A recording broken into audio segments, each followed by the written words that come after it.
This once impressive amphitheater was built in a D90 and was a part of the Iska fortress. It seated some 6,000 spectators on wooden benches watching gladiatorial games and fights, with exotic animals, slaves and willing participants alike. It was later written in the book, The Kings of Britain by Geoffrey of Monmouth, that this is where King Arthur was crowned and is said to be the site of the mythical Round Table. In the summer months, it hosts a plethora of open-air plays organized by a multitude of local arts and theatre companies. In July, it received a £250,000 grant from the National Lottery Heritage Fund to maintain and develop the site for people to enjoy for years to come.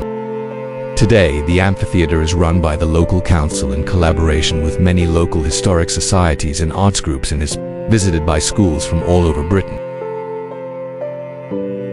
Thanks for watching this short film. I hope you've enjoyed it.